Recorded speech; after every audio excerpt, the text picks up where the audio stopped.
ഇടമുട്ടത്ത് പേരോട് മലവിസക്കാവിയും ബഹളമുണ്ടാക്കി കുളമാക്കി പരാജയപ്പെടുത്തി എഴുന്നേറ്റ് പോയ പോലെ വമ്പിച്ച ബഹളങ്ങൾ ഉണ്ടാക്കി തെമ്മാടിത്തം കാണിച്ച് മർക്കസുദ്ധ ആസ്ഥാനമായവർ പിരിഞ്ഞുപോയി.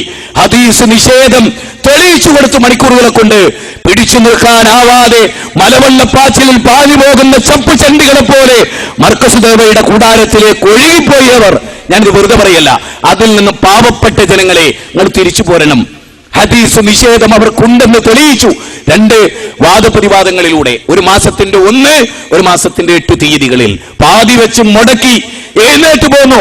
ഞങ്ങളുടെ വിഭാഗത്തിൽപ്പെട്ട മാലിക്കിനെ 10 മിനിറ്റ് ബാക്കി നിൽക്കെ ആ 10 മിനിറ്റ് അനുവദിക്കാതെ, സംസാരിക്കാൻ അനുവദിക്കാതെ 3 റൗണ്ടറി വിഭാഗത്തിനും 3 റൗണ്ടറി വിഭാഗത്തിനും നിശ്ചയിച്ചു. മർക്കസുദ്ധ ആസ്ഥാനമായവർ 3 റൗണ്ട് എടുത്തു. അവസാനം അബ്ദുൽ ലത്തീഫ് എന്ന് പറയുന്ന മൗലവി അവിടെ ഇടപെട്ട് ഞങ്ങളുടെ അവകാശമായ 10 മിനിറ്റിനെ നിഷേധിക്കുകയും ബഹളമുണ്ടാക്കി പിരിയുകയും ആദർശപരമായി പിടിച്ചു നിൽക്കാൻ കഴിയില്ലെന്ന് ബോധ്യപ്പെട്ടപ്പോ തടി കഴിച്ചിലാക്കിയെടുക്കുകയും ചെയ്തു. എന്നിട്ടും ആളുകൾക്ക് നേരം പുലരുന്നില്ല, അല്ലേ? ഏതേത് സംഗതികളിലും അങ്ങനെയാണ്. ആശയം ആരുടെ കൈകളിലാണോ അവരെത്ര നിസാരന്മാരാകട്ടെ, അവർക്ക് ആസ്ഥാനമുണ്ടായാലും ലെറ്റർ ബോർഡ് ഇല്ലാതിരുന്നാലും എന്തായാലും അവർ ജയിക്കുമെന്നതിൽ യാതൊരു സംശയവുമില്ല. അവിടെയാണ് പ്രമാണങ്ങളിലേക്കുള്ള ഒരു തിരിച്ചുപോക്കിനെ കുറിച്ച് നമ്മൾ ആലോചിക്കുന്നത്. നമ്മുടെ വിശ്വാസം രൂപപ്പെടേണ്ടത്, നമ്മുടെ കർമ്മങ്ങൾ രൂപപ്പെടേണ്ടത്, നമ്മുടെ ആചാരങ്ങൾ രൂപപ്പെടേണ്ടത് ഏതു വിധേനയായിരിക്കണം. ചില പ്രധാനമായ പോയിന്റുകളാണ് പറഞ്ഞു പോകുന്നത്. അതിലൊന്ന്, മക്കാ മുശ്രിക്കുകൾക്ക് സംഭവിച്ച ഏറ്റവും വലിയ ശിർക്ക് എന്തായിരുന്നു എന്ന് നമ്മൾ ഗൗരവമായി മനസ്സിലാക്കേണ്ടതുണ്ട്. ആ മനസ്സിലാക്കലിൽ നിന്നാണ് നമുക്ക് ശരിക്കും നമുക്കിടയിൽ ശിർക്കുണ്ടോ ഇല്ലേ എന്ന് മനസ്സിലാക്കാൻ നമുക്ക് സാധിക്കുക.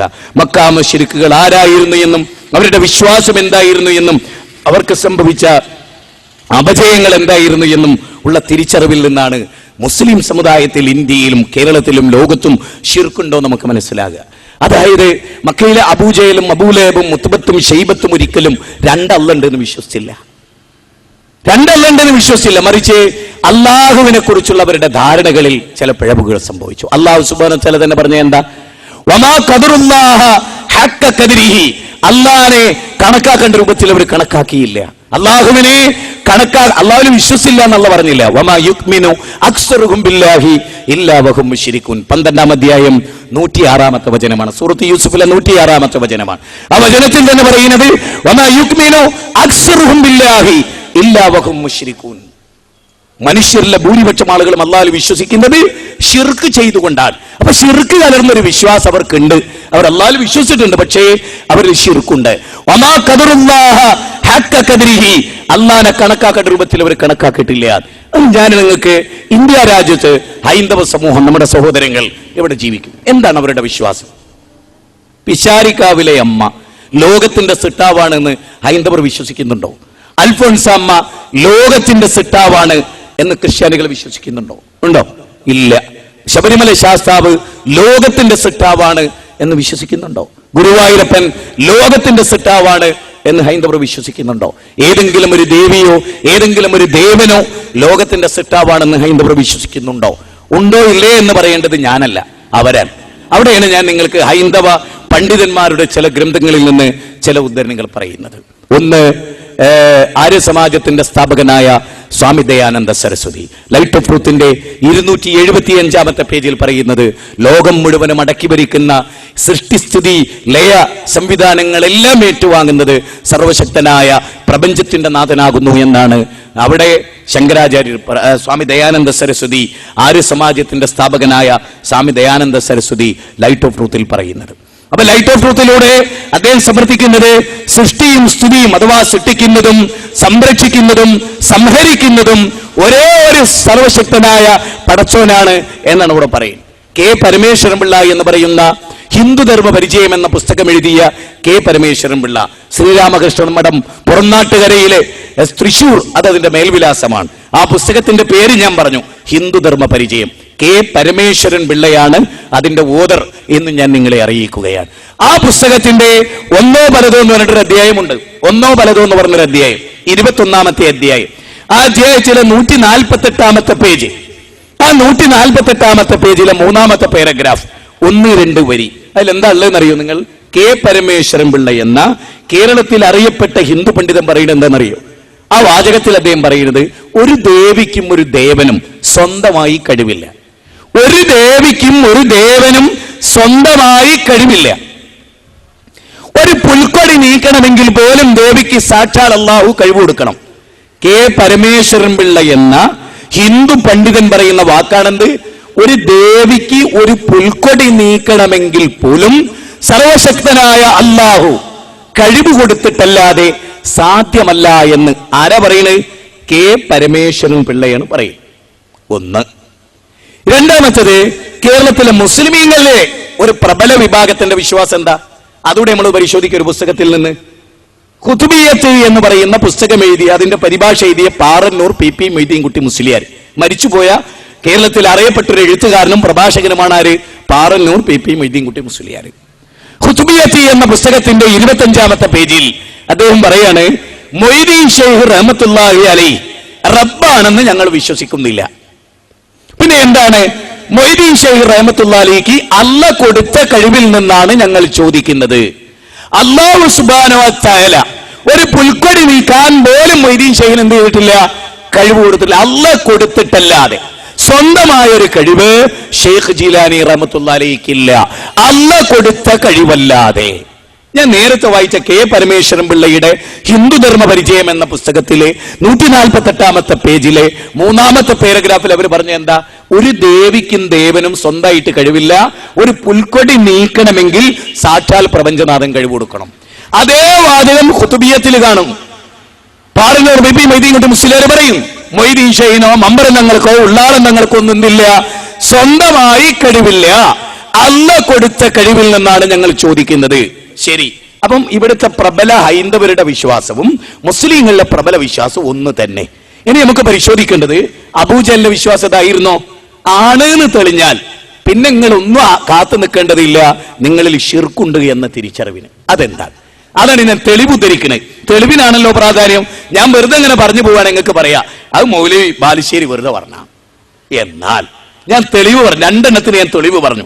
പേജ് നമ്പർ പറഞ്ഞു, എഴുതിയ ആളെ പറഞ്ഞു, പുസ്തകത്തിന്റെ പേര് പറഞ്ഞു, വരി പോലും പറഞ്ഞു, അല്ലേ? നിങ്ങൾ സഹീഹ് മുസ്ലിം, ഇത് മുസ്ലിങ്ങൾ ചെയ്യേണ്ട ഒരു ദൗത്യാണ്. ഇന്ന് നാളെ ഒന്നും കാത്തുക്കണ്ട. നിങ്ങൾക്ക് ഇവിടെ ഏറ്റവും ഇഷ്ടപ്പെട്ട പഠനയിൽ ഏറ്റവും വലിയൊരു മുസ്ലിയാരെ, അത് AP ഉസ്താദായാലും EK ഉസ്താദായാലും നിങ്ങൾ ചെല്ലുക. നിങ്ങൾ ചോദിക്കുക, സഹീഹ് മുസ്ലിം എന്ന് പറഞ്ഞിട്ടൊരു ഹദീസ് ഗ്രന്ഥം ഉണ്ടോ? ഉണ്ട്. അതിൽ കിതാബുൽ ഹജ്ജ് എന്ന് പറഞ്ഞിട്ടൊരു ബാബുണ്ടോ ഹജ്ജിനെ കുറിച്ച് പറയുന്ന? അതെ. അതിൽ മക്കാ മുശ്രിക്കുകളുടെ തെൽബിയത്തുണ്ടോ? നിങ്ങൾ ചോദിക്കേണ്ട 3 ചോദ്യം എന്താണ്? സഹീഹ് മുസ്ലിമിൽ കിതാബുൽ ഹജ്ജ് എന്ന് പറഞ്ഞിട്ടൊരു ബാബുണ്ടോ? ഹജ്ജിനെ പറ്റി പറയുന്ന ഒരു അധ്യായമുണ്ടോ? ഉണ്ടെങ്കിൽ ആ അധ്യായത്തിൽ എവിടെയെങ്കിലും മക്കാ മുശ്രിക്കുകളുടെ തെൽബിയത്തുണ്ടോ? ഉണ്ടെങ്കിൽ ആ തെൽബിയത്തൊന്ന് വായിച്ച് അർത്ഥം പറയാമോ? എങ്കിൽ നിങ്ങൾക്ക് മനസ്സിലാവും അബൂജഹലിന്റെ വിശ്വാസത്തിൽ നിന്ന് ഒട്ടും വ്യത്യാസമല്ല കേരളത്തിലെ അബൂബക്കറിന്റെയും അബ്ദുൽ ഖാദറിന്റെയും വിശ്വാസം എന്ന് നിങ്ങൾക്ക് ശരിക്കാട്ട് മനസ്സിലാവും. എന്നോട് നിങ്ങൾക്ക് ദേഷ്യം പിടിച്ചെടുക്കാറില്ല. കാരണം ഇത് സഹീഹ് മുസ്ലിമിൽ ഉള്ളതാണ്. ഇമാം മുസ്ലിം നമുക്ക് പഠിപ്പിച്ചു എന്നതാണ്. ഇബ്നു അബ്ബാസ് റളിയല്ലാഹു അൻഹു എന്നാണ് റിപ്പോർട്ട് കേട്ടോ. കേവലം മക്ക മൗലവിയോ കെ എം മൗലവിയോ സയ്യിദ് സനാഉല്ലാ മക്തിത്വങ്ങളോ അല്ലെങ്കിൽ അമൃതശ്ശേരി അങ്ങനെ തുടങ്ങി ഏതെങ്കിലും പണ്ഡിതന്മാരുടെ ഒരു ഉദ്ധരണിയല്ല പറയും. ലോക മുസ്ലിമീങ്ങൾ ഖുർആൻ കഴിഞ്ഞാൽ ഏറ്റവും ആദരിക്കുന്ന ബുഖാരിയൻ, 2 സഹീഹ് മുസ്ലിമാണ്. ഈ 2 ഹദീസ് ഗ്രന്ഥങ്ങളിലും വഈഫില്ല, സംശയങ്ങളുള്ള ഹദീസുകളില്ല, സ്വീകാര്യമല്ലാത്ത ഒരൊറ്റ ഹദീസുമില്ല, പരമ്പരകൾക്ക് എന്തെങ്കിലും ന്യൂനതയുള്ള ഒന്നുമില്ല. അതില് അത്ര ശ്രേഷ്ഠമാണ് സഹീഹ് മുസ്ലിം. ആ സഹീഹ് മുസ്ലിമിലെ കിതാബുൽ ഹജ്ജില് മക്കാ മുശ്രിക്കുകളുടെ തെൽബിയത്ത് എന്തായിരുന്നു? അത് പഠിച്ചാൽ നമുക്കിടയിൽ ശിർക്കുണ്ടോ ഇല്ലേ എന്ന് നമുക്ക് ക്ലിയർ ആയിട്ട് മനസ്സിലാവും. ഇനി നമുക്കതൊന്ന് പരിശോധിക്കാം. അതായത് ഇബ്നു അബ്ബാസ് റളിയല്ലാഹു അൻഹു ഇബ്നു അബ്ബാസ് റളിയല്ലാഹു അൻഹു പറയാണ്, റസൂലുള്ളാഹി സ്വല്ലല്ലാഹു അലൈഹി വസല്ലം ഇബ്നു അബ്ബാസും കഅബത്തിന്റെ അടുത്ത് ഹജ്ജിന്റെ സീസണിൽ നിൽക്കുകയാണ്. അപ്പൊ മക്കയിലെ മുശ്രിക്കുകൾ അബൂജഹൽ, അബൂലഹബ്, വലീദ് ബിൻ മുഗീറ, ഉത്ബത്ത്, ഷൈബത്ത് തുടങ്ങി മക്കയിലുണ്ടായിരുന്ന ആളുകൾ ഹജ്ജ് ചെയ്യാൻ വരുന്ന രംഗമാണ് പറയുന്നത്. ആ രംഗം എങ്ങനെയാ അവർ വന്നത്? ലബ്ബൈക് അല്ലാഹുമ്മ ലബ്ബൈക്, ലബ്ബൈക് അല്ലാഹുമ്മ ലബ്ബൈക്, അല്ലാഹുവേ നിന്റെ വിളിക്ക് ഉത്തരം നൽകി ഞങ്ങളിതാ വന്നിരിക്കുന്നു. അല്ലാഹുവേ നിന്റെ വിളിക്ക് ഉത്തരം നൽകി ഞങ്ങളിതാ വന്നിരിക്കുന്നു.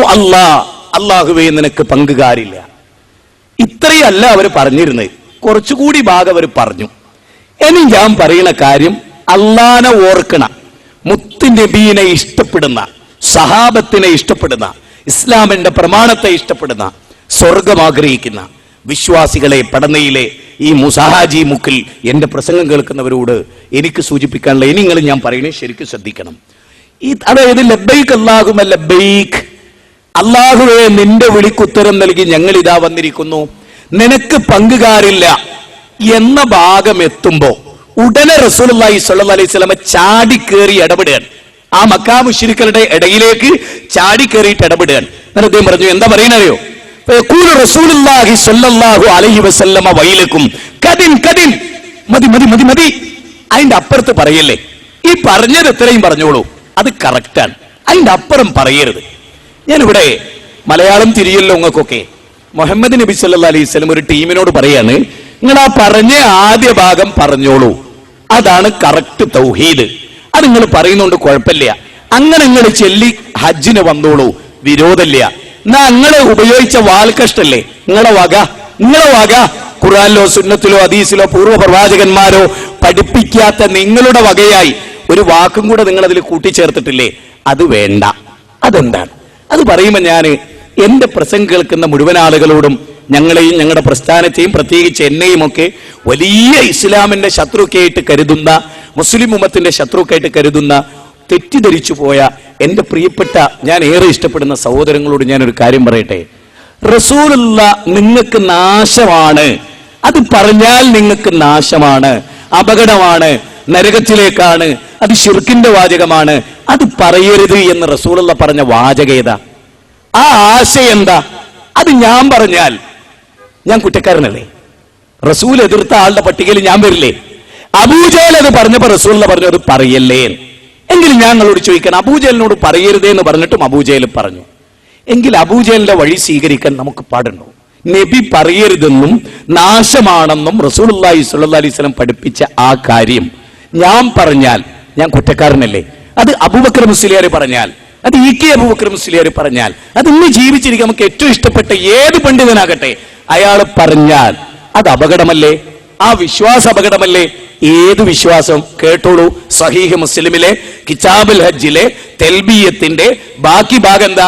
നബി പറയരുതെന്നും പറഞ്ഞാൽ അപകടമാണെന്നും അങ്ങനെ പറയല്ലേ എന്നും നബി പറഞ്ഞ ആ വാക്കെന്താ? നിങ്ങൾ ഇന്നും ഉറങ്ങാതെ നിങ്ങളുടെ ഉസ്താദിന്റെ അടുത്ത് എന്ന് ഉസ്താദിന്റെ റൂമിൽ മുട്ടി, ഉസ്താദെ പടച്ചോൻ ഓർത്തിട്ടുണ്ടെന്ന് സഹായിക്കണം, ആ സഹീഹ് മുസ്ലിമിൽ ആ ഭാഗം ഒന്ന് ഉസ്താദ് വായിച്ചു തരണം. അതെന്താ? ഇല്ലാ ശരീക്കൻ ഹുവ ലക തംലികുഹു വമാ മലക. പള്ളി ദർസിലൊക്കെ ഓതുന്ന കുട്ടികൾ എവിടുന്നെങ്കിലും കേൾക്കുണ്ടാവൂത്. ഒന്നാലോചിച്ച്, ഇല്ലാ ശരീക്കൻ ഹുവ ലക തംലികുഹു വമാ മലക. എന്താ ഇതിന്റെ അർത്ഥം? അല്ലാഹുവേ നിനക്കൊരു തരത്തിലുള്ള കൂറുകാരുണ്ട് പടച്ചോനെ, അവർ സമതീയത്തുള്ളവരല്ല, സ്വയം പര്യാപ്തത ഉള്ളവരല്ല, അവർ നിന്റേതാണ്. ഉണ്ടോ? എന്താ പറയുന്നത്? ഇല്ലാ ശരീക്കൻ ഹുവ ലക തംലികുഹു വമാ മലക. അവരൊന്നും ഉടമപ്പെടുത്തുന്നില്ല അല്ലാഹ്, അവരുടെ കയ്യിൽ എന്തൊക്കെയുണ്ടോ അതൊക്കെ നീ കൊടുത്തതാണ്. നോക്ക്, അല്ലാഹുവേ നിനക്ക് ചില പങ്കുകാരുണ്ട്, ആ പങ്കുകാര് സ്വയം പര്യാപ്തത ഉള്ളവരല്ല, ആ പങ്കുകാര് നീ കൊടുത്ത കഴിവിൽ നിന്ന് ഞങ്ങളെ സഹായിക്കുന്നവരാണ്. ഞാൻ ആത്മാർത്ഥമായി ചോദിക്കുന്നു, ഇതിനേക്കാൾ വ്യക്തമായി എനിക്ക് സംസാരിക്കാൻ വയ്യ. ഞാൻ മലക്കല്ല, പച്ചയായ ഒരു സാധാരണ മനുഷ്യൻ. ആ മനുഷ്യൻ എന്ന നിലയിൽ നിങ്ങളുള്ള സ്നേഹം കൊണ്ട് പറയാൻ, തോൽവിയും ചെയ്യുമല്ല, വാദപ്രതിവാദവും വിജയവുമല്ല. അള്ളാന്റെ കോടതിയിൽ നമ്മൾ പരാജയപ്പെടാൻ പാടില്ല. മുഹമ്മദ് നബിയിലെങ്കിലും നമുക്ക് വിശ്വസിച്ചുകൂടെ? മുഹമ്മദ് നബി സല്ലല്ലാഹു അലൈഹി വസല്ലമയാണ് അബൂജഹലിനോട്, അബൂജഹലേ അള്ളാഹ് നൽകിയ കഴിവുന്ന സഹായിക്കുന്നെന്ന് പറയല്ലേ, അത് നാശമാണ്, അങ്ങനെ വിശ്വസിക്കല്ലേ, അത് ശിർക്കിൻ്റെതാണ്, അത് ചെയ്യല്ലേ എന്ന് റസൂലുള്ള പറഞ്ഞാൽ അത് ചെയ്യലാണോ ദീൻ? അബൂജഹലിനോട് അള്ളാഹ് കൊടുത്ത കഴിവുന്ന ഞങ്ങൾ ചോദിക്കുന്നതെന്ന് പറയല്ലേ. ഒന്നുകൂടെ ഞാൻ ക്ലിയർ ആക്കാം. ഇനിയും മനസ്സിലാകാത്ത സാധാരണക്കാരുണ്ടെങ്കിൽ ഒന്നുകൂടെ ഞാൻ പറയാം. അതായത് ഇബ്രാഹിം നബിക്ക് സ്വന്തമായി കഴിവില്ല, ഇസ്മായിൽ നബി അലൈഹിസ്സലാമിന് സ്വന്തമായി കഴിവില്ല, ലാത്തക്കും ഉസ്സക്കും മനാത്തക്കും സ്വന്തമായി കഴിവില്ല, വദ്ദിനും സുവാഇനും യഗൂസിനും യഹൂക്കിനും നസ്റിനും സ്വന്തമായി കഴിവില്ല. അല്ലാഹ് പടച്ചവനെ, അവർക്കൊരു പുൽക്കൊടി നീക്കാൻ പോലും കഴിവില്ല. അല്ലാഹ് നീ കൊടുത്ത കഴിവല്ലാതെ അവരെന്തൊക്കെ ഉടമപ്പെടുത്തിയിട്ടുണ്ടോ അല്ലാഹുവേ അതൊക്കെ നീ കൊടുത്തതാണ്, അല്ലാതെ അവർക്ക് സ്വയം പര്യാപ്തതല്ല അല്ലാഹ് എന്ന് അബൂജഹലും അബൂലഹബും വിശ്വസിച്ചപ്പോഴും ഹബീബായ റസൂലുള്ള പറയാണ്, പിഴച്ചുപോയി, ശിർക്കിലാണ്. ആ അബൂജഹലാണ് ബദറിൽ കൊല്ലപ്പെട്ട്. പടനയിലെ എന്റെ പ്രിയപ്പെട്ട വിശ്വാസികളെ, നിങ്ങൾ ആലോചിച്ച് നോക്ക്, ഇന്ന് നിങ്ങൾ എന്താ പറയണേ? മൊയ്തീൻ ശൈഖിന് സ്വന്തമായി കഴിവില്ല, മമ്പറം തങ്ങൾക്ക് സ്വന്തമായി കഴിവില്ല, ഉള്ളാളം തങ്ങൾക്ക് സ്വന്തമായി കഴിവില്ല, ഏർവാടി ഷെയ്ഖിന് സ്വന്തമായി കഴിവില്ല, മുനമ്പത്തെ ബീവിക്ക് സ്വന്തമായി കഴിവില്ല, ഭീമ അമ്മിച്ചക്ക് സ്വന്തമായി കഴിവില്ല. അള്ളാഹ് കൊടുത്ത കഴിവ് കൊണ്ട് അവർ സഹായിക്കുന്നു, വിശ്വസിച്ചാൽ കുഴപ്പമില്ല. ഇത് പറഞ്ഞ അബൂജഹലിനോടാണ് വൈലക്കും, നാശം, പറയല്ലേ പറയല്ലേ എന്ന് റസൂലുള്ളാഹി സ്വല്ലല്ലാഹി അലൈഹി വസല്ലം പറഞ്ഞു. എങ്കിൽ പറയൂ, ആ വിശ്വാസം ആധുനിക മുസ്ലിങ്ങൾ വെച്ചു പുലർത്തിയാൽ അബൂജഹലിനെ ഏതൊരു കാരണം കൊണ്ട് നരകത്തിലിട്ടുവോ അതേ സംഗതി അബൂബക്കർ എന്ന് വിശ്വസിച്ചാൽ അബൂബക്കറിനെ സ്വർഗത്തിലിടുവോ? അബൂജഹലിനെ ഏതൊരു കാരണം കൊണ്ട് ബദറിൽ സഹാബത്ത് കൊന്നുവോ ആ കാരണത്താൽ ഇന്നൊരു യുദ്ധമുണ്ടായാൽ അയാൾ എങ്ങനെ സ്വർഗാവകാശിയാവും? അബൂജഹലിന്റെ വിശ്വാസമുള്ള ഒരാള് എങ്ങനെ ഇസ്ലാമിന്റെ നടുക്കണ്ടമാകും? അതായത് അള്ളാഹു ഈ മഹാന്മാർക്ക് കൊടുത്ത കഴിവിൽ നിന്നാണ് ഞങ്ങൾ അവരോട് ചോദിക്കുന്നത് എന്ന് വിശ്വസിക്കൽ ഇസ്ലാമാണെങ്കിൽ റസൂലുള്ള വൈലക്കും എന്ന് പറയുമോ? സല്ലല്ലാഹു അലൈഹി വസല്ലം. നബി സല്ലല്ലാഹു അലൈഹി വസല്ലം പറയോ വൈലക്കും, നിങ്ങൾക്ക് നാശം. ഇനി ഇന്ന് നബി സല്ലല്ലാഹു അലൈഹി വസല്ലം പറഞ്ഞേല് വന്നാൽ നബി സല്ലല്ലാഹു അലൈഹി വസല്ലമയോട് ഒരാൾ പറയാൻ, നബിയെ ഞങ്ങളുടെ വിശ്വാസം അതാണ്, അള്ളാഹ് കൊടുത്ത കഴിവുകൊണ്ട് മൊയ്തീൻ ഷെയ്ഖ് സഹായിക്കും. അവിടെ റസൂലുള്ള വൈലക്കും എന്ന് പറയാതിരിക്കോ? നിങ്ങൾക്ക് ഖൈറാവെന്ന് പറയോ? ഈ പോയിന്റ് ഇനി നിങ്ങൾക്ക് മനസ്സിലാവണില്ലെങ്കിൽ ഞാൻ പറയാണ്, പച്ചയായ ഒരു മനുഷ്യനാണ് ഞാൻ. ഇതിൽ കവിഞ്ഞ് ആത്മാർത്ഥതയും പ്രകടിപ്പിക്കാൻ എനിക്ക് അറിഞ്ഞുകൂടാ. ഇനി നിങ്ങൾക്ക് നിങ്ങൾ ഇഷ്ടം പോലെ ചെയ്യാം. ശരിക്ക് ഗൗരവമായിട്ട് നിങ്ങൾ ആലോചിച്ച് നോക്കണം. ഈ ഒറ്റ പോയിന്റ് മതി ആളുകൾക്ക് നന്നാകാൻ. ഇത് സഹീഹ് മുസ്ലിമിലാണ്. 921 മുജാഹിദികൾ വന്ന് അവരിങ്ങനെ മറന്നോളി. പക്ഷെ ഇമാം മുസ്ലിമിനെ, സഹീഹ് മുസ്ലിമിനെ എങ്ങനെ നിങ്ങൾ അവഗണിക്കും? ആ സഹീഹ് മുസ്ലിമിൽ ഉള്ള കാര്യം ഞങ്ങളോട് പറയും. അതുകൊണ്ടാണ് ഞങ്ങളോട് പറഞ്ഞ് നിങ്ങൾ ഉസ്താദിന്റെ അടുത്ത് ചെന്നിട്ട് പരിശോധിക്കും, എന്നിട്ട് നിങ്ങൾക്ക് ബോധ്യപ്പെടട്ടെ. അപ്പോഴേ നമുക്ക് ആ കാര്യങ്ങൾ മനസ്സിലാവും. 2, നിങ്ങൾ എല്ലാവരും അംഗീകരിക്കുന്ന ഒരു കാര്യം ഞാൻ പറഞ്ഞോട്ടെ. നബി സല്ലല്ലാഹു അലൈഹി വസല്ലമയെ ഏറ്റവും കൂടുതൽ സ്നേഹിച്ച സ്വഹാബിമാർ, യാതൊരു സംശയ കാര്യത്തിലില്ലല്ലോ. ആ സ്വഹാബിമാരുടെ കൈകളിൽ നബി സല്ലല്ലാഹു അലൈഹി വസല്ലമയുടെ ആസാറുകൾ ഉണ്ടായിരുന്നു, അല്ലേ? അബൂബക്കർ സിദ്ദീഖ് റളിയല്ലാഹു ഭരണം നടത്തിയ കാലത്ത് നബി ഉപയോഗിച്ച വടി, ഒറിജിനൽ വടി, നബിയുടെ കൈ തട്ടിയ ബർക്കത്തുള്ള വടി അവരുടെ കൈകളിൽ ഉണ്ടായിരുന്നു, അല്ലേ? ഉണ്ടായിരുന്നു. നബി സല്ലല്ലാഹു അലൈഹി വസല്ലമയുടെ മുടി അവരുടെ കൈകളിൽ ഉണ്ടായിരുന്നു. മുആവിയ റളിയല്ലാഹു തആല അൻഹുയുടെ കയ്യിൽ നബിയുടെ കുപ്പായം ഉണ്ടായിരുന്നു, നബിയുടെ നഖങ്ങൾ ഉണ്ടായിരുന്നു, നബി സല്ലല്ലാഹു അലൈഹി വസല്ലമയുടെ മുടികൾ ഉണ്ടായിരുന്നു. ഞാൻ ചോദിക്കുകയാണ്, അനസ് റളിയല്ലാഹുവിന്റെ കയ്യിൽ റസൂലുള്ളാഹി ഉപയോഗിച്ച വടി ഉണ്ടായിരുന്നു. ചില സഹാബി അനസ് റളിയല്ലാഹുവിന്റെ കയ്യിൽ 2 മുടി വേറെ ഉണ്ടായിരുന്നു. ഇതൊക്കെ ഉണ്ടായിരുന്ന സ്വഹാബത്ത് ജീവിച്ചിരുന്ന കാലം. ശരിക്കും നിങ്ങൾ മനസ്സിലാക്ക്, നബിയുടെ ഒറിജിനൽ ആസാറ് കയ്യിലുണ്ടായിരുന്ന കാലം. അതുകൊണ്ട് അവരെന്ത് ചെയ്തു? അതല്ലേ നമ്മൾ സ്വീകരിക്കേണ്ടത്. ഇപ്പൊ നബി സല്ലല്ലാഹു അലൈഹി വസല്ലമയുടെ മുടി അബൂബക്കർ സിദ്ദീഖ് റളിയല്ലാഹുവിന്റെ കയ്യിലുണ്ടായി. ഇപ്പോൾ അബൂബക്കറിന്റെ കയ്യിലുണ്ടെന്നാണ് പറയുന്നത്. നബി സല്ലല്ലാഹു അലൈഹി വസല്ലമയുടെ കയ്യിൽ ആ മുടി അബൂബക്കർ സിദ്ദീഖ് റളിയല്ലാഹു എന്ത് ചെയ്തു? ഇത് വളരെ പ്രധാനമായ ഒരു പോയിന്റ് ആണല്ലോ. നബിയെ ഏറ്റവും കൂടുതൽ സ്നേഹിച്ച ആള് അബൂബക്കർ സിദ്ദീഖ് ആണല്ലോ. ഇസ്ലാമിക ലോകത്തിന് എതിരഭിപ്രായമില്ലല്ലോ. 8 സ്വർഗത്തിന്റെ വാതിലുകളിലൂടെയും വിളിക്കപ്പെടുന്ന ആളാണല്ലോ അബൂബക്കർ സിദ്ദീഖ് റളിയല്ലാഹു അൻഹു. ഖുർആനിൽ പോലും സാഹിബ് എന്ന് വിളിക്കപ്പെട്ട സമുന്നതമായ സ്ഥാനമുള്ള അബൂബക്കർ സിദ്ദീഖ് റളിയല്ലാഹു 2 കൊല്ലം ഇസ്ലാമിന്റെ ഖിലാഫത്ത് ഏറ്റെടുത്തില്ലേ? 2 കൊല്ലവും 3 മാസവും 10 ദിവസവും ഇസ്ലാമിന്റെ ഖിലാഫത്ത് ഏറ്റെടുത്തു. എല്ലാവർക്കും അറിയില്ലേ? എല്ലാവർക്കും അറിയാം. ഞാൻ മനസ്സ് തട്ടുന്ന ഒരു ചോദ്യം ചോദിച്ചോട്ടെ. 2 റബീഉൽ അവ്വൽ എന്തായാലും കഴിഞ്ഞു പോയിട്ടുണ്ടാവുമല്ലോ, അതിൽ നിങ്ങൾക്ക് സംശയമില്ലല്ലോ. നബി സല്ലല്ലാഹു അലൈഹി വസല്ലമയുടെ ജന്മദിനം അബൂബക്കർ സിദ്ദീഖ് റളിയല്ലാഹു അൻഹു കൊണ്ടാടിയോ? ഇല്ല. 1. 2, ആ റബീഉൽ അവ്വലിന്റെ ഏതെങ്കിലും ഒരു തിങ്കളാഴ്ച മദീനയിലെ മസ്ജിദുൻ നബവിയിൽ ഒരു കൗണ്ടർ ഇട്ട് അവിടെ അബൂബക്കർ സിദ്ദീഖ് റളിയല്ലാഹു അൻഹു ഇരുന്ന് നബിയുടെ ഒറിജിനൽ മുടി, അതാണ് നിങ്ങൾ പോയിന്റ്, നബിയുടെ ഒറിജിനൽ മുടി ഒരു പാത്രത്തിലെ വെള്ളത്തിൽ മുക്കി ആ പാത്രം സംസം കിണറിലേക്ക് ഒഴിച്ച്, അല്ലെ സംസം വെള്ളത്തിലേക്ക് ഒഴിച്ച്, അതിൽ നിന്ന് എല്ലാവർക്കും ആ റബീഉൽ അവ്വലിലെ ഏതെങ്കിലും ഒരു തിങ്കളാഴ്ച ഇന്ന് മർക്കസു സഖാഫത്ത് സുന്നിയിൽ നടക്കുന്ന പോലെ നടന്നിരുന്നുവോ? തെളിയിക്കാൻ അമ്മി കുമ്മായം പറഞ്ഞാലും കഴിയില്ല. തല താഴോട്ട് മേലോട്ടിട്ട് മൂക്കും മണ്ണിലൊരച്ചാ പോലും നിങ്ങൾക്കത് തെളിയിക്കാൻ കഴിയില്ല. ഞങ്ങൾ എന്താ പറഞ്ഞത്? റസൂലുള്ളാഹിന്റെ തിരുകേശം കയ്യിലുണ്ടായിരുന്ന അബൂബക്കർ സിദ്ദീഖ് റളിയല്ലാഹു അൻഹു എന്തുകൊണ്ടത് വിറ്റില്ല, എന്തുകൊണ്ടത് കൈമാറിയില്ല? ഇത് വളരെ പ്രധാനമാണ്, വളരെ ഗൗരവമായി മനസ്സിലാക്കേണ്ടതാണ്. ഖസ്റജി എന്ന് പറയുന്ന ഒരു മനുഷ്യന് യഥേഷ്ടം ഇങ്ങനെ കൊടുക്കണത് അപ്പൊ തന്നെ നിങ്ങൾ മനസ്സിലാക്കാൻ നബീനോട് ഒട്ടും സ്നേഹമില്ലാത്തൊരു ചെറുത്താൻ അയാള്. എന്താ? നബീന്റെ വിലപ്പെട്ട കിട്ടി ഒന്നും ആരും വിട്ടുകൊടുത്തിട്ടില്ല. ഇസ്ലാമിന്റെ ചരിത്രം പരിശോധിച്ചോളൂ, ഏതെങ്കിലും ഒരു സാബി കൈമാറുക പോലും ചെയ്തിട്ടില്ല. അതെങ്ങനെ മനസ്സിലാക്കണ്ടേ? അനസ് റളിയല്ലാഹുവിന്റെ കയ്യിലെ വടി ആർക്കും കൊടുത്തില്ല, ആർക്കും കൊടുത്തില്ല. ഞാൻ പറയല്ല, സുന്നിയുടെ കിതാബിൽ എന്താണ്? സുന്നികൾ കേരളത്തിലെ ഹസൻ ഇർഫാനി വെട്ടിച്ചിറ എന്ന് പറയുന്ന കാന്തപുരത്തിന്റെ ശിഷ്യൻ എഴുതിയ പുസ്തകത്തിൽ എന്താണ്? അനസ് റളിയല്ലാഹുവിന്റെ കയ്യിലെ വടി അദ്ദേഹത്തിന്റെ ബോഡിയോട് ചേർത്ത് കഫൻ ചെയ്തപ്പോ ഞാൻ കാണിച്ചിരങ്ങൾക്ക് അതായത് അദ്ദേഹത്തിന്റെ അനസറുള്ളാന്റെ കയ്യിലുണ്ടായിരുന്ന നബി ഉപയോഗിച്ച വടി അദ്ദേഹത്തിന്റെ ബോഡിയോട് ഇങ്ങനെ വലത്തു ഭാഗത്ത് ചേർത്ത് വെച്ചു. എന്നിട്ട് ഇങ്ങനെ കഫൻ ചെയ്തു. എന്നിട്ട് ഇങ്ങനെ കൊണ്ട് ഈ കബറിൽ വെച്ചു. ഇനി ഞാൻ ഈമാനുള്ളോട് ചോദിക്കുക, ആ വടി മ്യൂസിയത്തിലെത്തുവോ? ആ വടി മ്യൂസിയത്തിലെത്തും? മോനെ എത്തുവോ? ആ വടി ലോകത്ത് ഖസ്റജിയുടെ മ്യൂസിയത്തിലെത്തുവോ? തലച്ചോറുള്ളവന് മനസ്സിലാവുമല്ലോ. ആ വടി പിന്നെ ഏതെങ്കിലും ഒരു മ്യൂസിയത്തിലെത്തുവോ?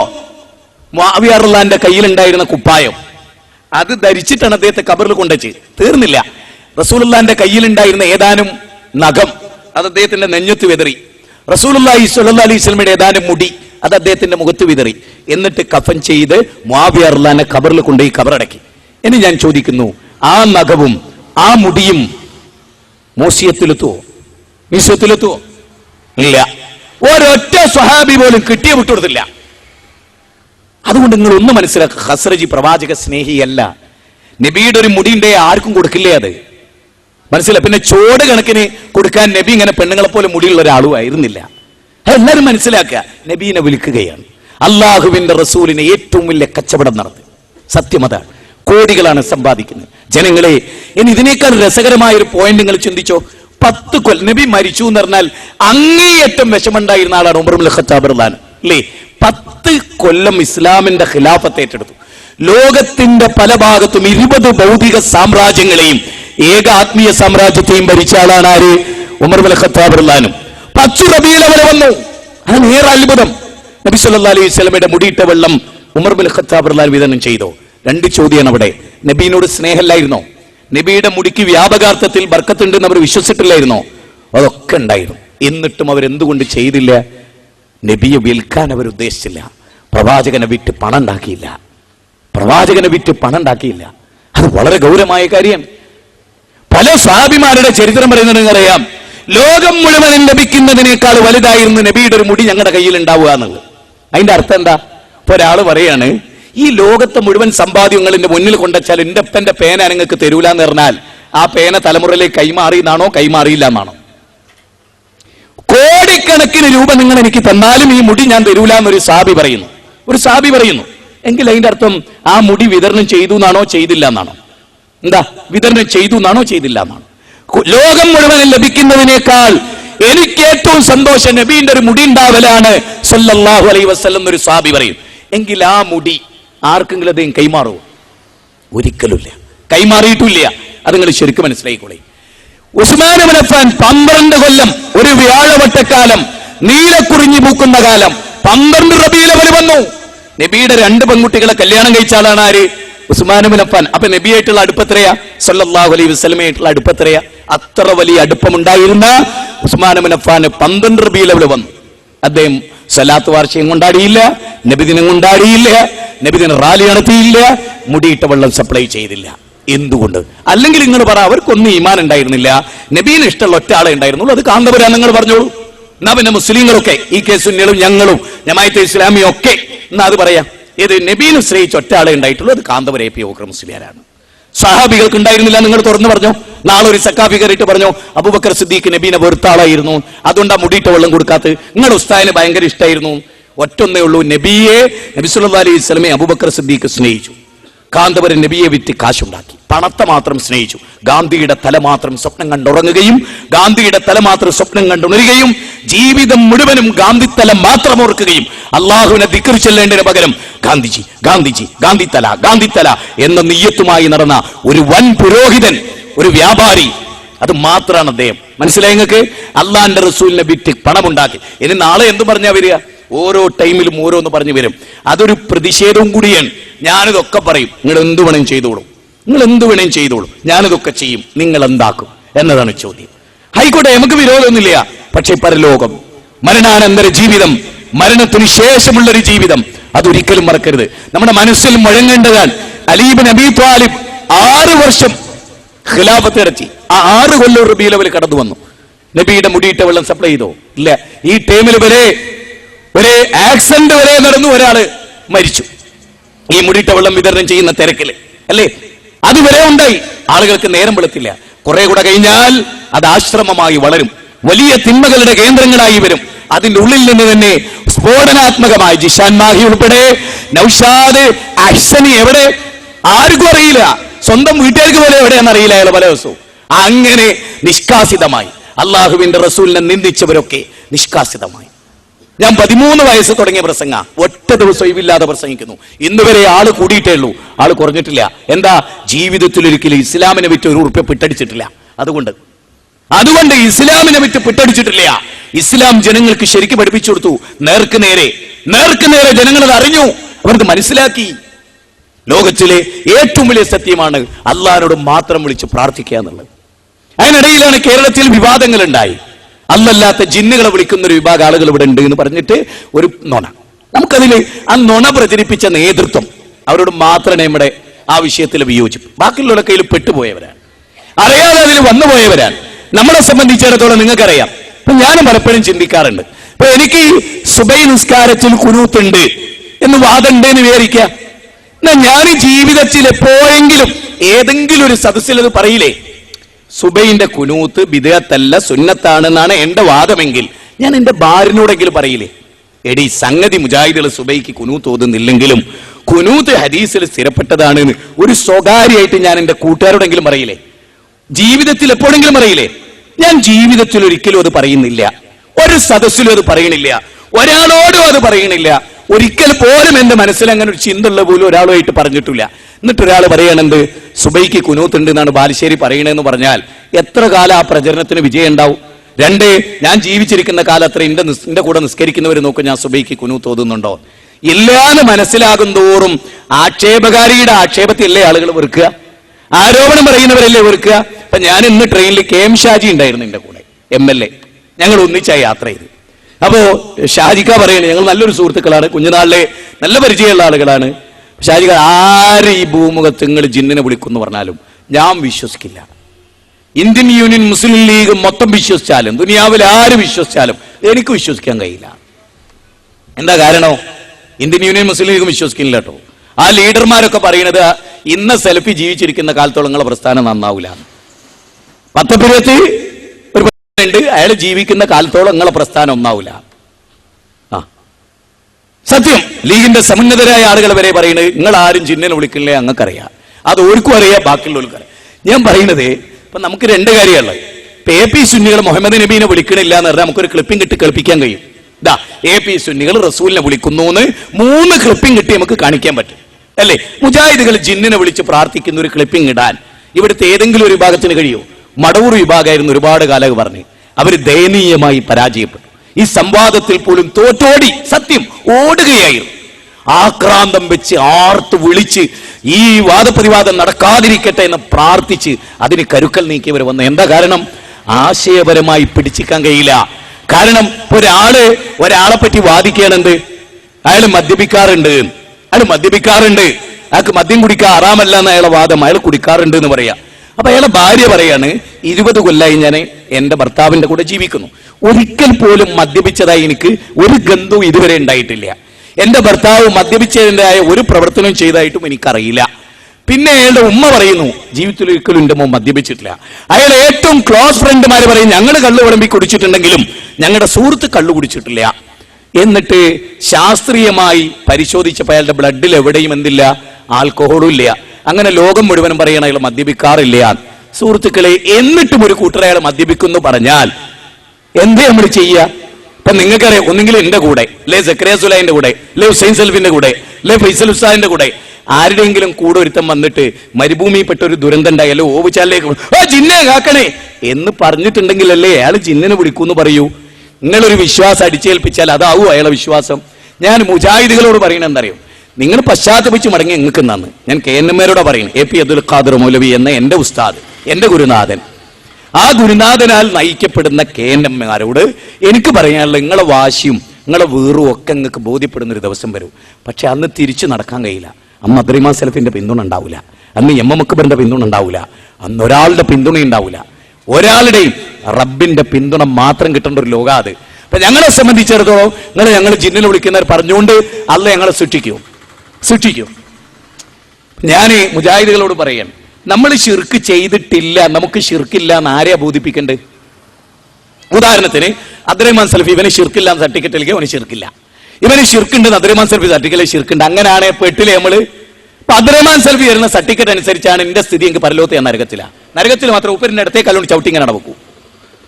ഒരിക്കലും അവിടെ നിന്ന് ഒന്നിങ്ങനെ ആക്കാൻ പോലും സംഭവിക്കൂല. അത്ര വിരോധമായിരിക്കും എന്നോടൊക്കെ ഉണ്ടാവുക. നേരെ മറിച്ച് എനിക്ക് ശിർക്കില്ല എന്ന് ഞാൻ ആരാ ബോധിപ്പിക്കേണ്ടത്? ശിർക്ക് ഹൃദയവുമായി ബന്ധപ്പെട്ടൊരു കാര്യമാണ് അല്ലേ? ഞാൻ അള്ളാനെ ബോധിപ്പിക്കണ്ടേ? അള്ളാനല്ലേ ബോധിപ്പിക്കണ്ടേ? പടച്ചോൻ നേരത്തെ എനിക്ക് ശിർക്കില്ല, കുഫറില്ല, അന്ധവിശ്വാസമല്ല. അമാനവല പറയുന്നു കണ്ണേറ് തട്ടും, മടപൂരികൾ പറയുന്നു കണ്ണേറ് തട്ടൂല. അമാനവലയുടെ പരിഭാഷ വായിച്ചാട് കൊടുത്തപ്പോ ലത്തീഫ് ബേളുണ്ടാക്കി തോറ്റ് ഓടിപ്പോയി. ഇത് മെഞ്ഞാന്ന് നടന്നാണ്, ഈ 8-ാം തീയതി നടന്നാണ്. സുഹൃത്തുക്കളെ, കേരള നെതുവത്തുൽ മുജാഹിദ് എന്ന് പോയി മർക്കസുദേവ ആസ്ഥാനമായവർക്ക് സംഭവിച്ചാണ് എന്ത്? കണ്ണേറ് എന്ന് പറഞ്ഞപ്പോ കണ്ണേറ്, മൂക്കേറ്, കയ്യേറ്, കാലേറ് എന്നുണ്ട്. അവരുടെ പ്രായം ചെന്ന പണ്ഡിതനെന്ന് വിശേഷിപ്പിക്കപ്പെടുന്ന സുല്ലമി പരിഹസിച്ചു ഈ 8-ാം തീയതി. അപ്പൊ അമാനവലിന്റെ പരിഭാഷ എടുത്ത് എല്ലാ മുജാഹിദുകളും അംഗീകരിക്കുന്ന അമാനവലിന്റെ പരിഭാഷ എടുത്ത് അത് വായിച്ചു കൊടുത്തു. അതോടുകൂടി കൂക്കി ബേളുണ്ടാക്കി തോൽപ്പിച്ച് ഇറങ്ങിയെടുപ്പ് പോയി. കാരണം ഇനി രക്ഷയില്ലാന്ന് ബോധ്യപ്പെട്ടു. ഇതാണ് മുജാഹിദ്. ഞങ്ങൾ എന്തുണ്ട് എന്ന് പറഞ്ഞോ അത് കെ മൗലവി വിശ്വസിച്ചാണ്, അത് അമാനവലി ഞങ്ങൾ എന്തു പറയുന്നുണ്ടോ അത് അമാനവലയുടെ പുസ്തകത്തിലുണ്ട്, പരിഭാഷയിലുണ്ട്, കെ മൗലവി പറഞ്ഞിട്ടുണ്ട്, ഉമർ മൗലവിയുടെ ഗ്രന്ഥത്തിലുണ്ട്, അൽമനാറിലുണ്ട്, സൽസബീലുണ്ട്. ഇതാണ് ഞങ്ങൾ പറയുന്നത്. 5 കൊല്ലം മുമ്പ് വിചിന്തനത്തിലുണ്ട്. ആ ഉള്ളതെന്തോ മലക്കും ജിന്നും ഭൗതികമാണ് എന്ന് വിചിന്തനം എഴുതി. ഞങ്ങൾ അത് അതുപോലെ വിശ്വസിച്ചു. അവരിപ്പോ അതിനെ അഭൗതികമാക്കി. നാളെ എന്താകും നമുക്കറിയില്ല. അപ്പൊ മാറിയത് ഞങ്ങളല്ല എന്ന് കെ മൗലവിയുടെ വിശ്വാസം ആ കാര്യത്തിൽ എന്താണോ അത് തന്നെയാണ് ഞങ്ങൾക്ക്. അത് വായിച്ച് ഞങ്ങൾക്ക് തരാൻ പറ്റും. നേരെ മറിച്ച് മറ്റവർക്കോ എല്ലാം പുതിയതാണ്. എല്ലാം കണ്ണേറ് ഫലിക്കൂല, അത് പുതിയതാണ്. ജിന്ന് ബാധ ഉണ്ടാവില്ല, അത് പുതിയതാണ്. റുക്കിയ ഇല്ല, അത് പുതിയതാണ്. അതെല്ലാം പുതിയതാണ്. ജിന്ന് അഭൗതികമാണ്, അള്ളാനെ പോലെ തന്നെയാണ് എന്ന വാദം അത് സുന്നികളുടെ വാദമാണ്, നെല്ലിക്കുത്ത് ഇസ്മായിൽ മുസ്ലിയാരുടെ വാദമാണ്. ആ വാദമാണ് കേരളക്കരയിൽ അവർ അരക്കട്ടുറപ്പിക്കും. അതുകൊണ്ട് തന്നെ എല്ലാവരോടും എനിക്ക് പറയാനുള്ളത്, നമ്മുടെ ജീവിതത്തിൽ ഖുർആൻ അനുസരിച്ച്, പ്രവാചകന്റെ ചര്യ അനുസരിച്ച് അതിൽ സ്ഥിരപ്പെട്ടത് ചോദ്യം ചെയ്യാതെ ഞാൻ സ്വീകരിക്കുമെന്ന ഒരു നിലവാരത്തിലേക്ക് നമ്മൾ മാറിപ്പോണം. ഇതാണ് എനിക്ക് ഈ സദസ്സിൽ വളരെ ലഘുവായി എനിക്ക് നിങ്ങളോട് പറയാനുള്ളത്. ആധുനിക ലോകത്ത് മദ്യപാനങ്ങൾ വർദ്ധിച്ചു വരുന്നു, വ്യഭിചാരങ്ങൾ വർദ്ധിച്ചു വരുന്നു, പലിശ വർദ്ധിച്ചു വരുന്നു, കൊള്ളയും കൊലയും വർദ്ധിച്ചു വരുന്നു അല്ലേ? അതുപോലെ തന്നെ മുസ്ലിം പെൺകുട്ടികൾ പോലും അമുസ്ലിങ്ങളുടെയും, അമുസ്ലിം പെൺകുട്ടികൾ മുസ്ലിം പെൺകുട്ടികളുടെ കൂടെയും ഇറങ്ങിപ്പോകും. ആധുനിക ലോകത്ത് സിനിമ എന്ന് പറയുന്ന വൃത്തികെട്ട ഏർപ്പാടിലൂടെ മുസ്ലിം പെൺകുട്ടിയെ സ്നേഹിക്കുന്ന ഹിന്ദു പുരുഷൻ എന്ന സങ്കല്പവും അങ്ങനെ 5-6 സിനിമകൾ കേരളത്തിൽ വരികയും അത് ഏതൊരുത്തന്റെ കൂടെ പുറത്താലും കുഴപ്പമില്ല, ഭർത്താവ് തൽക്കാലം ഇല്ലല്ലേ ഞാനൊരു ഹൈന്ദവന്റെ കൂടെ അല്ലെ ഞാനൊരു മുസ്ലിമിന്റെ കൂടെ എന്ന വഞ്ചനാപരമായ ഒരു ലോകത്ത് ഹിന്ദു പെൺകുട്ടി മുസ്ലിമിന്റെയും മുസ്ലിം പെൺകുട്ടി ഹിന്ദുവിന്റെയും 2 കുട്ടികളുണ്ടായിട്ട് ഉളുപ്പില്ലാതെ ഇറങ്ങിപ്പോകുന്ന രംഗം വരെ നമ്മൾ കഴിഞ്ഞ ദിവസങ്ങളിൽ കണ്ടു അല്ലേ? കഴിഞ്ഞ ദിവസങ്ങളിൽ വരെ നമ്മളതൊക്കെ കാണാനിടയായി. ആളുകൾ കൂക്കിയും ബേളമുണ്ടാക്കിയും ഭർത്താവിനെ ചതിക്കുന്ന ഭാര്യമാരെ ചതിക്കുന്ന ഭർത്താക്കന്മാർ, മദ്യപാനികളുടെ എണ്ണം വർദ്ധിക്കുന്നു, കള്ളുഷാപ്പിന്റെ മുമ്പിലെ ക്യൂ വർദ്ധിച്ചു കൊണ്ടിരിക്കുന്നു. ആർക്കും ഒരു പ്രതിഷേധമില്ല അല്ലേ? മദ്യപാനം എത്രത്തോളം എന്ന് പറഞ്ഞാൽ ഒരിക്കലും നിയന്ത്രിക്കാനാവാത്ത വിധം ഇന്ത്യയിലെ നല്ലൊരു ശതമാനം ആളുകൾ 13 വയസ്സ് മുതൽ മദ്യപിച്ചു തുടങ്ങുന്ന കുട്ടികൾ അല്ലേ? 8 വയസ്സുകാരനായ കുട്ടി അച്ഛൻ കൊണ്ടുവന്നു വെച്ച മദ്യം കുടിച്ച് മരിച്ച കഥ ഈ കേരളത്തിനല്ലാതെ ലോകത്തേത് നാടിനുണ്ട്? കേരളം ദൈവത്തിന്റെ സ്വന്തം നാട് എന്ന് പറഞ്ഞിട്ട് ഇവിടെ നശിച്ചു. ഇതിനെതിരെ ശബ്ദിക്കാൻ നമ്മുടെ എനർജി നമ്മൾ ചെലവഴിക്കണം. സകല തിന്മകളിൽ നിന്നും ഈ സമൂഹത്തെ രക്ഷപ്പെടുത്താനും ഈ സമൂഹത്തിന്റെ സ്പന്ദനങ്ങളെ, ഈ സമൂഹത്തിന്റെ വൃത്തികെട്ട സമീപനങ്ങളെ തിരിച്ചറിയാനും നമ്മൾ സന്നദ്ധരാകണം. അങ്ങനെ സന്നദ്ധരായാൽ ഈ സമൂഹത്തിനൊരു നവോത്ഥാനം, ശരിക്കുമുള്ളൊരു നവോത്ഥാനം, ഖുർആനും സുന്നത്തും അനുസരിച്ചുള്ളൊരു നവോത്ഥാനം ഉണ്ടാകണം. മരണം ജീവിതത്തിന്റെ ഏത് സന്ദർഭത്തിലും നമുക്ക് വന്നു ചേരാവുന്നതാണ്. മരണം ജീവിതത്തിന്റെ ഏത് ഘട്ടത്തിലും നമുക്ക് വന്നു ചേരാവുന്ന ഒരു മഹാസംഭവമാണ്. ആ സംഭവം വരുന്നതിന് മുമ്പായി അത് വളരെ ഗൗരവമായി നമ്മൾ മനസ്സിലാക്കി നമ്മൾ പഠിക്കേണ്ടതും വിലയിരുത്തേണ്ടതുമാണ്. മരണം എന്ന് പറയുന്നത് ആരെയും കാത്തു നിൽക്കുന്ന ഒരു സംഗതിയല്ല. ഒരാളെയും ഒരിക്കലും ഒരു കാരണവശാലും കാത്തിരിക്കുന്നതല്ല മരണം എന്ന് പറയുന്ന സംഗതി. വല്ലാഹു യതവഫൽ അൻഫുസ ഹീന മൗതിഹാ വല്ലത്തി ലം തമുത് ഫീ മനാമിഹാ. നിങ്ങൾ ഉറങ്ങുമ്പോൾ മരണം വന്നു ചേരും. അതുകൊണ്ട് തന്നെ എന്തൊക്കെയാണ് ഇസ്ലാം എന്ന് ഗൗരവമായി നമ്മൾ പഠിച്ചേ മരിക്കാൻ പാടുള്ളൂ. ഞാൻ പറഞ്ഞുവല്ലോ, റസൂലുള്ളാഹി സ്വല്ലല്ലാഹി അലൈഹി വസല്ലമയെ പറ്റി ഞാൻ പറഞ്ഞു. നബി സല്ലല്ലാഹി അലൈഹി വസല്ലം മരിക്കുന്നതിന്റെ 10 മിനിറ്റ് മുമ്പുള്ള അനുഭവങ്ങൾ എന്താണ് നിങ്ങൾ പഠിക്കണം എന്ന് പറഞ്ഞു. അല്ലേ? നബി സല്ലല്ലാഹു അലൈഹി വസല്ലമയുടെ ആ 10 മിനിറ്റ് ശ്രദ്ധിച്ചാൽ മതി. നബി പ്രതിദാനം ചെയ്യുന്ന മതം ഏതാണ്, ഇസ്ലാം എന്താണ്, ആചാരം എന്താണ്, അനുഷ്ഠാനം എന്താണ് എന്ന് നമുക്ക് മനസ്സിലാവുള്ളൂ. ഞാൻ പറഞ്ഞുവല്ലോ, നബി സല്ലല്ലാഹു അലൈഹി വസല്ലം ലോകത്തോട് വിട പറയും പറഞ്ഞ കുറച്ച് കാര്യം വളരെ വേഗത്തിൽ പറഞ്ഞു പോവുകയാണ് ഞാൻ. ഒന്ന്, നബി സല്ലല്ലാഹു അലൈഹി വസല്ലം അലി ഇബ്നു അബീ ത്വാലിബിന്റെയും ഫള് ഇബ്നു അബ്ബാസിന്റെയും ചുമലിൽ തൂങ്ങിക്കൊണ്ട് കാലുകൾ ഭൂമിയിൽ ഉറപ്പിച്ചു വെക്കാൻ കഴിയാതെ മദീനയിലേക്ക്, പള്ളിയിലേക്ക് യാത്ര ചെയ്യാൻ റസൂലുള്ളാഹി പറഞ്ഞു, അസ്സലാത്ത്, നിസ്കാരത്തിന്റെ കാര്യം മറക്കരുത് കേട്ടോ. മുസ്ലിങ്ങളെ, നിസ്കാരത്തിന്റെ കാര്യം നിങ്ങൾ ഒരു കാരണവശാലും മറക്കരുത് കേട്ടോ. നിസ്കാരത്തിന്റെ കാര്യത്തിൽ ഒരു വീഴ്ചയും വരുത്തരുത്. ഇന്ന സ്വലാത്ത കാനതു അലൽ മുഅ്മിനീന കിതാബൻ മൗഖൂത, സമയം നിർണയിക്കപ്പെട്ട നിർബന്ധ കർത്തവ്യമാണ് നിസ്കാരം എന്ന് പറയുന്നത്. വിശുദ്ധ ഖുർആൻ 4-ാം അധ്യായം 103-ാമത്തെ വചനത്തിൽ പറഞ്ഞു. നബി അവസാനം പറഞ്ഞ വാക്കുകളിൽ ഒന്നതാണ് അസ്സലാത്ത്, നമസ്കാരത്തിന്റെ കാര്യം മറക്കരുത്. പിന്നെ നബി സല്ലല്ലാഹു അലൈഹി വസല്ലം പറഞ്ഞു, ആയിഷ, ജൂത ക്രിസ്ത്യാനികൾക്ക് ഒരു പ്രശ്നമുണ്ടായിരുന്നു ആയിഷ, ജൂത ക്രിസ്ത്യാനികൾക്ക് ഒരു തകരാറുണ്ടായിരുന്നു ആയിഷ. എന്തിന് മരണവേളയിൽ റസൂലുള്ളാഹി സ്വല്ലല്ലാഹു അലൈഹി വസല്ലം പറഞ്ഞു? ബുദ്ധിയുള്ളവർക്കൊക്കെ മനസ്സിലാവും. മരിക്കാൻ നേരെ റസൂലുള്ളാഹി സ്വല്ലല്ലാഹു അലൈഹി വസല്ലം എന്തിനിത് പറഞ്ഞു? അത് വളരെ പ്രസക്തമാണ്. എന്തിനാണ് ഈ വാചകം പറഞ്ഞത്? അതെല്ലാരും ആലോചിക്കുക. നബി സല്ലല്ലാഹു അലൈഹി വസല്ലം പറയണം, ആയിഷ, ജൂത ക്രിസ്ത്യാനികൾക്ക് ഒരു ഗുണം ഉണ്ടായിരുന്നു എന്നല്ല, ഒരു നന്മ ഉണ്ടായിരുന്നു എന്നല്ല, അവർക്കൊരു വമ്പിച്ച പുണ്യം ഉണ്ടായിരുന്നു എന്നല്ല, അവർ ശപിക്കപ്പെട്ടിരുന്നു ആയിഷ. എന്തുകൊണ്ട്? അവരിൽ ഒരു പ്രമുഖൻ മരിച്ചാൽ, ഒരു അമ്പിയാവ് മരിച്ചാൽ, ഒരു ഔലിയാവ് മരിച്ചാൽ, ആ മരിച്ച മഹാന്റെ കബർ കെട്ടി ഉയർത്തി കളയുമായിരുന്നു അവർ. ആലോചിക്കണം, മുഹമ്മദ് നബി സല്ലല്ലാഹു അലൈഹി വസല്ലമയെ പറയുന്നത്. എന്നിട്ടോ ആ അമ്പിയാവിന്റെ കബർ കെട്ടി ഉയർത്തി പള്ളിയിൽ നടക്കേണ്ട പണിയൊക്കെ കബറിടത്തിൽ നടക്കും. ഇബാദത്ത് പടപ്പുകൾക്ക് അവരെ സമർപ്പിക്കും. ശിറാറുൽ ഖൽഖി ഇൻദല്ലാഹ്, ആയിഷ അള്ളാന്റെ അടുത്ത് ഏറ്റവും നികൃഷ്ടർ അവരാണ് ആയിഷ. ഏത്? എന്റെ പ്രിയപ്പെട്ട പടന്നയിലെ മുത്തു മുസ്ലിങ്ങളെ, അമ്പിയാക്കളുടെ കബർ കെട്ടി ഉയർത്തുന്നവരാരാന്നാ പറഞ്ഞത്? മനുഷ്യരിൽ ഉത്തമരെന്നല്ല, ശിറാറുൽ ഖൽഖി ഇൻദല്ലാഹ്, അള്ളാന്റെ അടുത്ത് ഏറ്റവും നികൃഷ്ടരാണ് അവർ എന്ന് റസൂലുള്ള മരണവേളയിൽ പറയാൻ. ഇതെന്തിനാ നബി മരിക്കാൻ നേരം പറഞ്ഞ്? എന്റെ കബർ ഞാൻ മരിച്ച നിങ്ങൾ കോലത്തിലാക്കരുത് എന്ന് പറയാൻ.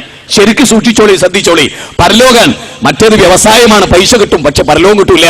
റസൂലുള്ള പറയാനുണ്ട്, ശിറാറുൽ ഖൽഖി ഇൻദല്ലാഹ്, സിട്ടികളിൽ ഏറ്റവും മോശവരാണ്. എന്നിട്ട് റസൂലുള്ള ഒരു കാര്യം കൂടെ പറഞ്ഞു, ലഅനല്ലാഹു, അല്ലാഹ് ശപിച്ചിരിക്കുന്നു ആയിഷ യഹൂദ വൻ നസാറ, ജൂതന്മാരെയും നസാറാക്കളെയും. എന്തിന്റെ പേരിൽ? ഇത്തഖദു ഖുബൂറ അംബിയാഇഹിം മസാജിദ, അമ്പിയാക്കളുടെ കബർ കെട്ടി ഉയർത്തി അവിടെ മസ്ജിദുകളാക്കി. ആയിഷ അഥവാ കബറാളികളോട് അവർ വിളിച്ചു പ്രാർത്ഥിച്ചു, അവിടെ സുജൂദ് ചെയ്തു. ആയിഷ ജൂത ക്രിസ്ത്യാനികൾ അല്ലാഹ് ശപിക്കാണ്ടായ കാരണം അതാണ്. ഇനി ഞാൻ ചോദിക്കാണ്, മരണവേളയിലാണ് മുത്തുനബി ഇത് പറയുന്നത് എന്ന് പറഞ്ഞാൽ അതിന്റെ അർത്ഥം എന്താ? ഞാനും ഇതാ നബിയായി മരിക്കാൻ പോവുകയാണ്. ജൂതന്മാരും ക്രിസ്ത്യാനികളും ചെയ്ത പണികളിന്റെ മേലെ ചെയ്യരുത്. ഓ, ഏത് ഈമാനുള്ളവന്റെ കണ്ണാ തുറക്കാത്ത തീർന്നില്ല. 2 പ്രാർത്ഥന കൂടി ഹബീബായ റസൂലുള്ള പറഞ്ഞു. അല്ലാഹുമ്മ, അല്ലാഹുവേ, ഇങ്ങനെ നബി പ്രാർത്ഥിച്ചിട്ടില്ല എന്ന് പറയാൻ ആർക്ക് ധൈര്യമുണ്ട്? അല്ലാഹുമ്മ ലാ തുജ്അൽ ഖബരി ഈദാ, ആ പ്രാർത്ഥന നബി പ്രാർത്ഥിച്ചിട്ടില്ല എന്നൊന്ന് പറ. അല്ലാഹുമ്മ ലാ തുജ്അൽ ഖബരി ഈദാ, അല്ലാഹുവേ, എന്റെ ഖബറിനെ ഉറൂസ് നടത്തുന്ന കേന്ദ്രമാക്കരുതേ. ഉറൂസ് മുബാറക്. ഉറൂസ് മുബാറക് എന്ന് പറഞ്ഞാൽ എന്താ? മുബാറക് എന്നുള്ള പദത്തിന്റെ അർത്ഥം അറിയുക അല്ലേ? വ്യഭിചാരത്തിന്റെ കൂടെ ആരെങ്കിലും മുബാറക് എന്ന് പറയും, കള്ളുകുടിയുടെ കൂടെ ആരെങ്കിലും മുബാറക് എന്ന് പറയും.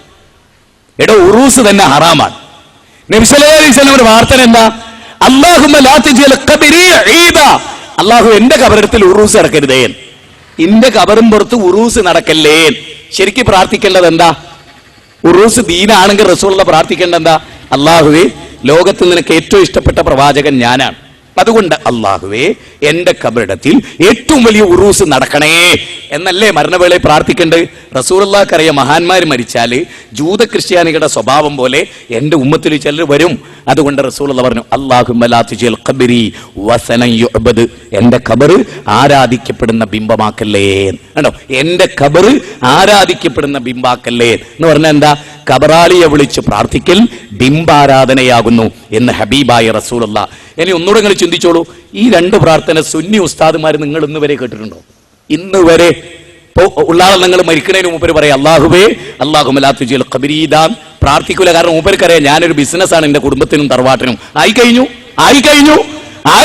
അതിന്റെ സ്കെച്ച് പൂർത്തിയായി കഴിഞ്ഞു. ഇനി അതിന്റെ ഡിസൈനുകൾ അതൊരു വിധത്തിലായി കഴിഞ്ഞു. ഇനി അത് അതിന്റെ പൂർണ്ണ രൂപത്തിൽ വരാൻ പോണു. എന്താ കാരണം? അമ്പിയാക്കളുടെ ഖബർ കെട്ടി ഉയർത്തിയപ്പോ പോലും അള്ളാഹ് ശപിച്ചു എന്നാ പറയുന്നത്. എങ്കിൽ ഔലിയാക്കളുടേതോ? ആരിഫീങ്ങളുടേതോ മഹാന്മാരുടേതോ നമ്മൾ മാത്തുക്കൽ എന്ന് പറയുന്നവരുടേതോ ഒരിക്കലും പാടില്ലെന്നുള്ള പഠിപ്പിക്കാൻ റസൂലുള്ളാഹി സ്വല്ലല്ലാഹി അലൈഹി വസല്ലമയുടെ അവസാനത്തെ 10 മിനിറ്റ് പഠിക്കണം എന്ന് പറയുന്നത് ആ നബി സല്ലല്ലാഹു അലൈഹി വസല്ലം പറഞ്ഞ ഇതിനപ്പുറത്തല്ല സുഹൃത്തുക്കളെ. അതുകൊണ്ട് നബി സല്ലല്ലാഹു അലൈഹി വസല്ലമ എന്ത് പഠിപ്പിച്ചു, ഖുർആൻ എന്ത് പഠിപ്പിച്ചു, ഇസ്ലാം എന്ത് പഠിപ്പിച്ചു എന്ന് നമ്മൾ ഗൗരവമായി ഓർക്കുക. എൻ്റെ ആരോഗ്യത്തിന്റെ അവസ്ഥയനുസരിച്ച് പെട്ടെന്ന് ദീർഘമാണ് സുഹൃത്തുക്കളെ. അള്ളാഹു നമ്മയൊക്കെ അനുഗ്രഹിക്കുമാറാകട്ടെ. ആരോടും നമുക്ക് ഈ വിഷയത്തിൽ യാതൊരു വിരോധമില്ല, മറിച്ച് ഈ വിഷയങ്ങളെ കൃത്യമായി പഠിക്കുകയും വിലയിരുത്തുകയും എനിക്ക് സ്വർഗത്തിലെത്തണം. എന്റെ കബറിൽ ഞാൻ ഇന്ന് പോലും എൻ്റെ ഒരു സുഹൃത്തിനോട് പറഞ്ഞ അതാണ്, നമ്മളൊക്കെ ഇപ്പോൾ ഇവിടെ നമ്മൾ അങ്ങോട്ടും ഇങ്ങോട്ടും ഒക്കെ കാറിൽ കയറി പോകും, കല്യാണത്തിന് പോകും, ടൂർ പോകും, ഗൾഫിലേക്ക് പോകും. പക്ഷെ ഒരാളും മരിച്ചിട്ട് കബറിലേക്ക് നമ്മുടെ കൂടെ ഒരാളും വരില്ല. എന്റെ ഏറ്റവും പ്രിയപ്പെട്ട സുഹൃത്ത് ഇന്നലെ വരെ എന്റെ കാറിൽ എന്റെ കൂടെ ഉണ്ടായിരുന്നു, അതുകൊണ്ട് കബറിൽ ഞാനും പോയി കിടക്കട്ടെ എന്നൊരാളും പറയില്ല. നമ്മുടെ കബറിൽ നമ്മൾ തനിച്ചാണ്.